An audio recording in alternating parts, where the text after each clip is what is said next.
കൊച്ചിയിൽ റോഡുകൾ കുത്തിപ്പൊളിച്ചതിൽ കേസെടുക്കാൻ കോടതി നിർദ്ദേശം. പൈപ്പ് ലൈനുകളും ഗ്യാസ് ലൈനുകളും സ്ഥാപിക്കാൻ നിയമവിരുദ്ധമായി റോഡ് പൊളിച്ചെന്നാണ് ഹർജിയിൽ പറയുന്നത്. അതിലാണിപ്പോൾ നടപടിയുണ്ടായിരിക്കുന്നത്. സമയപരിധി കഴിഞ്ഞിട്ടും റോഡ് പുനഃസ്ഥാപിച്ചില്ലെന്നും വർക്ക് അനുമതികളിൽ അവ്യക്തതയുണ്ടെന്നുമാണ് ആരോപണം. പുനഃസ്ഥാപിച്ച ഇടങ്ങളിൽ നിലവാരം കുറവെന്ന ആക്ഷേപവും ശക്തമാണ്. സജോ ദേവസിയുടെ റിപ്പോർട്ട്.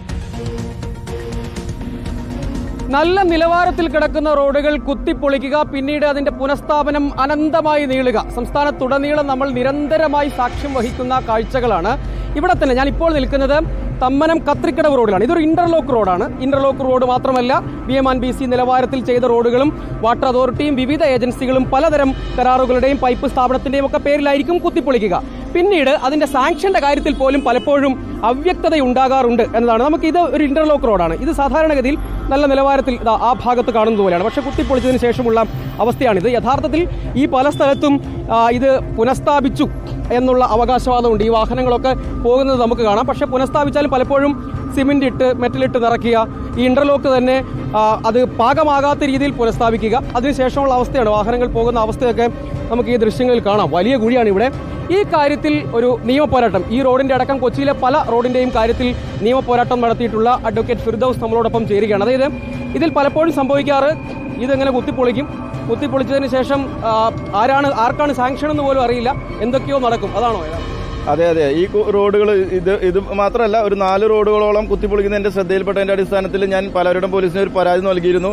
അവർ അന്വേഷിച്ചപ്പോൾ ഒരു കോൺട്രാക്ടർ ഉണ്ടായിരുന്നു. പക്ഷേ ആ കോൺട്രാക്ടർ എന്തൊക്കെയോ രേഖകൾ കാണിച്ചിരുന്നു. ഇത് സാങ്ഷൻ ആണോ എന്നൊന്നും ഉറപ്പില്ല. അപ്പോൾ ഞാൻ സംശയം പറഞ്ഞിട്ടുണ്ടായിരുന്നു. അപ്പോൾ ആ കോൺട്രാക്ടർ അന്ന് ജനുവരിയിലാണ് അത് പറഞ്ഞത്. കോൺട്രാക്ടർ അന്ന് പറഞ്ഞത് ഒരാഴ്ചക്കുള്ളിൽ പുനഃസ്ഥാപിക്കുമെന്നാണ്. വിവരാവകാശ നിയമപ്രകാരം ഈ റോഡുകളെ സംബന്ധിക്കുന്ന വിവരങ്ങൾ ശേഖരിച്ചു. ആ വിവരങ്ങളിൽ ഇതിന് സാങ്ഷൻ കൊടുത്തിട്ടില്ല എന്നുള്ളതാണ്. റോഡ് കുത്തിപ്പൊളിക്കണമെങ്കിൽ ആ റോഡിന്റെ കസ്റ്റോഡിയൻ ആരാണോ അവിടെ നിന്ന് സാങ്ഷൻ എടുക്കണം. ആ സാങ്ഷൻ എടുക്കാതെ അവർ കുത്തിപ്പൊളിച്ചിട്ട് ആ റോഡ് അങ്ങനെ ഇട്ട് പോകും. നിലവാരം പൂർണ്ണമായിട്ട് തകരും. അത് പൊതുമുതൽ നശിപ്പിക്കൽ നിയമത്തിന്റെ പരിധിയിൽ വരുന്നതാണ്. അത് പ്രകാരം കേസെടുക്കാൻ വേണ്ടിയിട്ടാണ് ഞാൻ പലരുടെ പോലീസിന് പരാതി നൽകിയത്. അവർ കേസെടുത്തില്ല. ജില്ലാ പോലീസ് മേധാവിക്ക് പരാതി കൊടുത്തു, അവരും കേസെടുത്തില്ല. അതിനുശേഷം ഇന്ന് കോടതിയിൽ ആ കേസ് കേട്ടിരുന്നു. കോടതിക്ക് അത് ബോധ്യപ്പെട്ടതിന്റെ അടിസ്ഥാനത്തിൽ പോലീസിന് റിപ്പോർട്ട് കോൾ ഫോർ ചെയ്തു. റിപ്പോർട്ട് പ്രകാരം ഇതിൽ സാങ്ഷൻ ഇല്ല എന്ന് പോലീസ് തന്നെ പറഞ്ഞു. അതൊരു വളരെ പ്രധാനപ്പെട്ട നിയമ പോരാട്ടമാണ്. അത് ഫലം കാണുന്നു എന്നതാണ് അതായത് അഡ്വക്കേറ്റ് ഫിർദൌസ് പറഞ്ഞത്.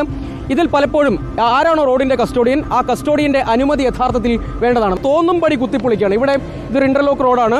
പല ഭാഗത്തും BMC നിലവാരത്തിൽ നിർമ്മിച്ച റോഡിലെ ടാറ് കുത്തിപ്പൊളിക്കുന്നു. അതിനുശേഷം അതിന്റെ മുകളിൽ സിമെന്റ് ഇട്ട് വെക്കുന്നു. പലപ്പോഴും കൃത്യമായ സാങ്ഷൻ തദ്ദേശ സ്ഥാപനത്തിൽ നിന്ന് വാങ്ങണം. അതിനുശേഷം അത് പൊളിച്ചാൽ ഇത്ര ദിവസത്തിനകം പുനഃസ്ഥാപിക്കണം, അതിന്റെ തുക ഇത്ര എന്നൊക്കെ കൃത്യമായ കണക്കുകളും രേഖകളും ഉണ്ടാകണം. അത് പലപ്പോഴും ഉണ്ടാകാറില്ല. ഉണ്ടായാൽ തന്നെ ആരും അത് കൃത്യമായി ഫോളോ അപ്പ് ചെയ്യാറില്ല. അത് വാട്ടർ അതോറിറ്റി ആവട്ടെ, ഏത് ഏജൻസിയും ആകട്ടെ. ഇതാണ് സ്ഥിതി. ആ കാര്യത്തിലാണ് ഇപ്പോൾ കോടതി ഇടപെടൽ ഉണ്ടായിരിക്കുന്നത്. കുറച്ച് റോഡുകളുടെ കാര്യത്തിലെങ്കിലും അത് സംസ്ഥാനത്ത് എല്ലായിടത്തും ഈ കാര്യത്തിൽ കാര്യക്ഷമമായ ഇടപെടലുകൾ അടിയന്തരമായി ഉണ്ടാകേണ്ടതാണ്. അതിൽ കോടതിയുടെ ഭാഗത്തു നിന്ന് അനുകൂലമായൊരു തീരുമാനം ഇപ്പോൾ വന്നിരിക്കുകയാണ്. അത് പ്രതീക്ഷ നിർഭരവുമാണ്. വീഡിയോ ജേർണലിസ്റ്റ് ജിതിനൊപ്പം reporter Sajo Devasya, in reporter, Kochi. വഴിയുടെ കാര്യത്തിലെ തീരുമാനം കണ്ടല്ലോ.